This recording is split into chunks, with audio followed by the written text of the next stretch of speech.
Je me couche et je m'endors en paix, car toi seul, Éternel, tu me fais et reposer en sécurité.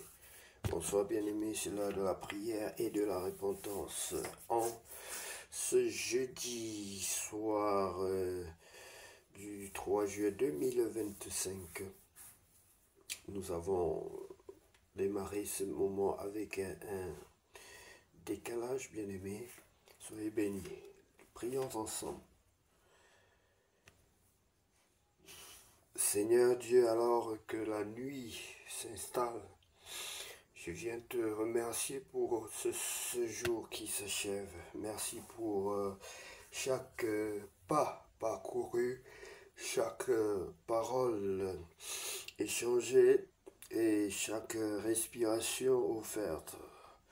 Je te confie ce temps de repos tous les instants, les émotions, les rencontres et les décisions. Pardonne-moi, Seigneur, pour mes paroles irréfléchies, mes pensées impatientes et mes actions manquées aujourd'hui. Seigneur, si j'ai faibli, enlève-moi. Si j'ai douté, rassure-moi. Si j'ai blessé, pardonne-moi. Si j'ai négligé ce qui compte, guide-moi vers ton cœur. Viens apaiser mes pensées agitées et enveloppe-moi de ta paix. Restaure mon âme. Renouvelle mon esprit, afin que demain je me lève avec un cœur reposé et un esprit tourné vers toi. La parole déclare dans le livre de Psaume chapitre 4 verset 9. Je me couche et je m'endors en paix, car toi seul, Éternel, tu me fais reposer en sécurité. Avant d'éteindre la lumière, prends un moment pour déposer tout ce qui te pèse au pied du Seigneur bien-aimé. Il est la paix et ta sécurité, même dans l'obscurité. Abandonne-lui tes inquiétudes et écoute sa voix réconfortante. Je déclare que même dans le silence de la nuit, Dieu veille sur moi. Je suis protégé, je suis aimé, je suis en paix. Je m'abandonne à ses bras et je me laisse reposer sous son regard. Père céleste, je te remets ma nuit. Que ton repos pénètre mes rêves, que ta lumière éclaire mes pensées et que ta présence demeure près de moi. Reçois mon cœur reposé aujourd'hui. Père, reçois mon cœur. Père éternel, aime à mon cœur de se reposer aujourd'hui et demain. Au nom de Jésus-Christ de Nazareth, j'ai ainsi prié. Bien-aimés, c'est la deuxième phase qui consiste à vous aider, à vous orienter. Ceux-là qui n'ont pas encore reçu le Seigneur Jésus-Christ dans leur vie comme leur sauveur personnel et leur Seigneur. Si tu sais que tu es concerné, si tu sais que tu veux recevoir le Seigneur Jésus-Christ dans ta vie comme ton sauveur personnel et ton Seigneur, tu peux donc répéter cette prière après moi. Seigneur Jésus-Christ, je reconnais que je suis un pécheur. Seigneur Jésus-Christ, je reconnais que je suis un pécheur. Je t'invite dans ma vie comme mon sauveur personnel et mon Seigneur. Je t'invite dans ma vie comme mon sauveur personnel et mon Seigneur. Viens prendre le plein contrôle de ma vie. Je te demande pardon des fautes et des offenses dont je suis coupable. Je te demande pardon des fautes et des offenses dont je suis coupable. Prends le plein contrôle de ma vie, Seigneur. Prends le plein contrôle de ma vie, Seigneur. Sans toi, je ne suis rien et je ne peux rien faire sans toi. Sans toi, je ne suis rien et je ne peux rien faire sans toi. Seigneur, je t'invite dans ma vie comme mon sauveur personnel. Je te reçois dans mon cœur comme mon sauveur personnel. Au nom de Jésus-Christ, baptise-moi et remplis-moi de ton Esprit Saint. Baptise-moi et remplis-moi de ton Esprit Saint. Au nom de Jésus-Christ de Nazareth, j'ai ainsi prié. Amen. Lisons la parole de Dieu bien-aimé dans le livre de 2 Samuel chapitre 6. Transport de l'arche jusqu'à Jérusalem. David rassembla encore toute l'élite d'Israël au nombre de 30 000 hommes, et David avec tout le peuple qui était auprès de lui se mit en marche depuis Barlé, Juda, pour faire monter de là l'arche de Dieu, devant laquelle est invoqué le nom de l'Éternel des armées, qui réside entre les chérubins.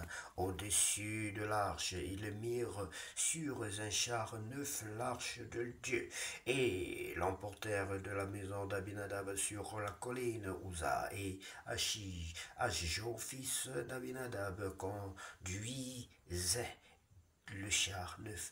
Ils l'emportèrent donc de la maison d'Abinadab sur la colline où ça marchait à côté de l'arche de Dieu, et Achjo allait devant l'arche.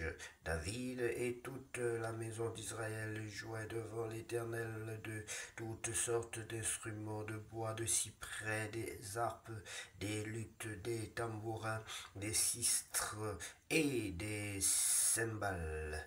Oh, lorsqu'ils furent arrivés à l'ère de Nacon, Uza étendit la main vers l'arche de Dieu et la saisit, parce que les bœufs la faisaient pencher. Erreur, bien-aimée, c'est une erreur. La colère de l'Éternel s'enflamma contre Uza. Oh, et Dieu le frappa sur place à cause de sa faute. Uza mourut là, près de l'arche de Dieu. David fut irrité de ce que l'Éternel avait frappé Uza d'un tel châtiment, et ce lieu a été appelé jusqu'à ce jour Péretz Uza. David eut peur de l'Éternel et en ce jour-là, et il dit: comment l'arche de l'Éternel entrerait-elle chez moi? Il ne voulut pas retirer l'arche de l'Éternel chez lui dans la cité de David, et il la fit conduire dans la maison d'Obed-Édom de Gad. L'arche de l'Éternel resta 3 mois dans la maison d'Obed-Édom et Gad, et l'Éternel bénit Obed-Édom et toute sa maison. On vint dire au roi David: l'Éternel a béni la maison d'Obed-Édom et tout ce qui est à lui à cause de l'arche de Dieu. Et David se mit en route, et il fit monter l'arche de Dieu depuis la maison d'Obed-Édom jusqu'à la cité de David, au milieu des réjouissances. Quand ceux qui portaient l'arche de l'Éternel eurent fait 6 pas, on sacrifia un bœuf et un veau gras. David dansait de toute sa force devant l'Éternel, et il était ceint d'un éphod de lin. David et toute la maison d'Israël firent remonter l'arche de l'Éternel avec des cris de joie et au son des trompettes. Comme l'arche de l'Éternel entrait dans la cité de David, Michal, fille de Saül, regardait par la fenêtre, et voyant le roi David sauter et danser devant l'Éternel, elle le méprisa dans son cœur. Après, ça c'est aussi une erreur, bien-aimé. Et dans ce chapitre, nous pouvons donc déjà souligner 2 erreurs des humains. Uza qui va donc toucher l'arche de l'Éternel, et la femme de David qui va se moquer de David parce qu'il dansait. Après qu'on eut amené l'arche de l'Éternel, on l'a mis à sa place au milieu de la tente que David avait dressée pour elle, et David offrit devant l'Éternel des holocaustes et des sacrifices d'action de grâce. Quand David eut achevé d'offrir les holocaustes et les sacrifices d'action de grâce, il bénit le peuple au nom de l'Éternel des armées. Puis il distribua à tout le peuple, à toute la multitude d'Israël, hommes et femmes, à chacun un pain, une portion de viande et un gâteau de raisin, et tout le peuple s'en alla, chacun dans sa maison. David s'en retourna pour bénir sa maison, et Michal, fille de Saül, sortit à sa rencontre. Elle dit: quel honneur aujourd'hui pour le roi d'Israël! Elle se moque du roi. Oh, de s'être découvert aux yeux des servantes de ses serviteurs comme se découvre un homme de rien.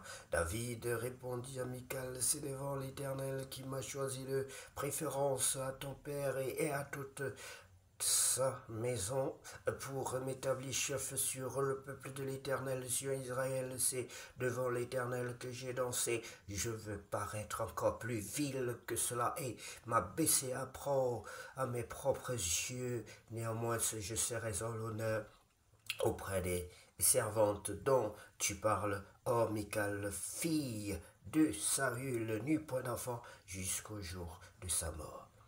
Bien-aimés, faites attention avec les oins de l'Éternel. Voilà parmi les enfants de Saül, certains qui avaient été contaminés par son mauvais esprit, bien-aimés. Et d'autres, bien-aimés, comme Jonathan, étaient des enfants bien. Jonathan, par que Jonathan, on a encore, je crois, au moins l'enfant au pied perclus que David va retenir pour manger à sa table jusqu'à, je crois, à la fin de son royaume. Bien-aimés, soyez bénis et que cette nuit soit véritablement une nuit paisible, une nuit où l'Éternel sera avec vous, une nuit où vous allez dormir en paix, dans la joie du Seigneur. Faites des beaux rêves en couleur au nom du Seigneur Jésus-Christ de Nazareth, car notre Dieu revienne la gloire, la puissance et l'honneur pour tous les siècles des siècles, des siècles, des siècles. Au nom de Jésus-Christ de Nazareth, je suis prié. Amen. Seigneur, qu'à toi seul revient la gloire. Merci pour la force, merci pour la santé, Merci d'avoir guéri ma colonne vertébrale, mes hanches, ma hanche, mes pieds, ma cheville. Merci Seigneur parce que tu veilles sur moi, tu veilles sur nous. Les ennemis cherchent à détruire chaque membre de notre corps. À nous, les ennemis ne veulent pas que nous puissions exister. Mais toi, tu nous défends et tu nous donnes la bonne santé. Béni, c'est pour te servir Seigneur. Je suis heureux de te servir en bonne santé. Oui, nous voulons te servir en bonne santé Seigneur. Nous t'en supplions au nom de Jésus. Qu'à toi seul revient la gloire, la puissance et l'honneur pour tous les siècles.